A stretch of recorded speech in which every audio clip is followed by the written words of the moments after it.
Good afternoon everyone, I am Desiree Eclevia and I am here again to discuss about the understanding the ethical decision making.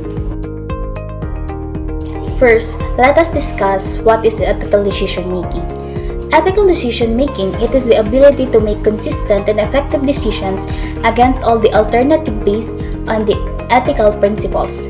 When a company or business has experienced a lapses within their system, may it be through their upper or lower department, huge decision making for the implementations of solutions must be done. Usually, numerous solutions occur but few of them are grounded on the ethical standards of human. Those that are not must be eliminated. To fully understand what is ethical decision making, let us watch this video.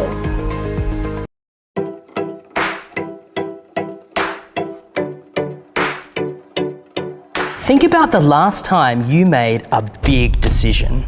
Why did you make that choice? What made you choose one way rather than picking any of the other options available to you? There was a time when the answer to this question seemed simple, a time when we thought that people were entirely rational. Now, we know that decision-making is more like an iceberg. So much of the activity happens beneath the surface. To feel confident about your choices, it helps to be aware of 4 key drivers of decision-making. First, there are our unconscious thoughts. Our minds are designed to process huge amounts of information at extremely high speeds. They do this by using heuristics, like little mental shortcuts. These shortcuts help us to manage our complicated world efficiently. But there can be negative side effects of this thinking, distortions to our decision-making. For example, some heuristics function as biases. They can lead us to discriminate against people unfairly or ignore ideas that don't support our way of thinking. Second, there is unthinking custom and practice.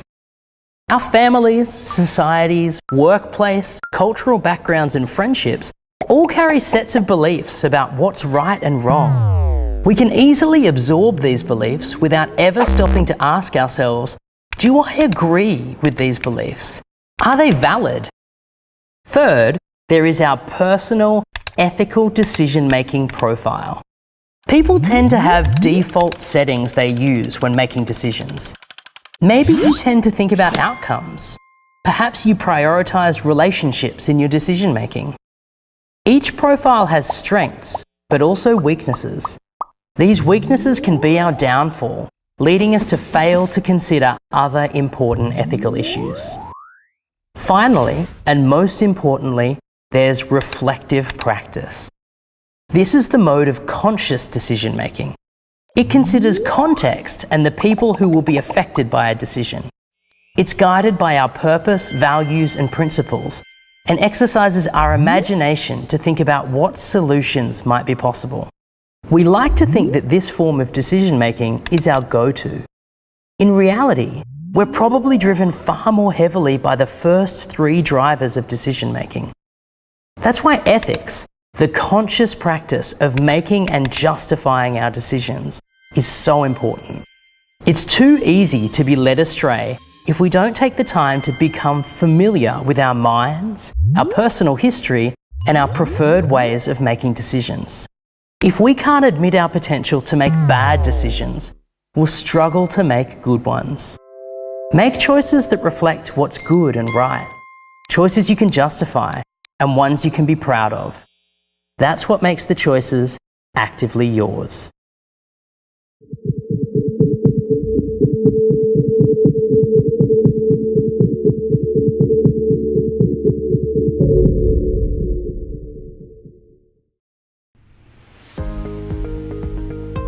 Be guided with what's ethical and not. Ethical decisions usually rely on maintaining the trust, taking responsibility, and handling the situations carefully with care, fairness, and justice. There are 3 factors to consider: the ethical issue intensity, the individual factors, and the organizational factors. First, the ethical issue intensity. Ethical issue is a situations, activity, or decision-making that goes beyond the society's moral norm or standard. Those issues might be less harmful or lawfully dangerous that could ruin a company's reputation. Hence, before concluding a solutions or proceeding to a decision making, employees and employers should first decide the intensity of the issue by being aware of their shortcoming. It is grave, minor.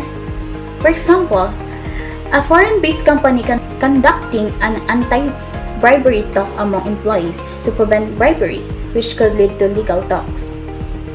For the second one is the individual factor. Individual factor, it pertains to the individual characteristics like psychological influences and moral development, more likely to focus on individuals' moral strengths and weaknesses, and how they view a certain perspective. For example, a manager from the same company, foreign-based, thinking whether she would accept the bribe. Questions like, is it worth it? Will I get caught? Could I handle the consequences? Will exist. This is where the ability to distinguish wrong and right, as well as their loyalty, is seen. The last one is the organizational factor. Organizational factor pertains to the culture, morals, and standard a company or organizations bring out in their employees. Factors that usually affect these are the culture, immediate work group, and opportunities. Since every organization has their own way of treating their employees, these treatments bears a fruit which passes down to their subordinates and hence affects their ethical perception. For example, the manager wouldn't risk accepting gifts due to the principles and morals their company has built for years, and because of the fear brought by the strict and secured management they have. Normative dimensions are also important to ethical decision making. Normative perspectives set forth ideal goals that organizations should aspire.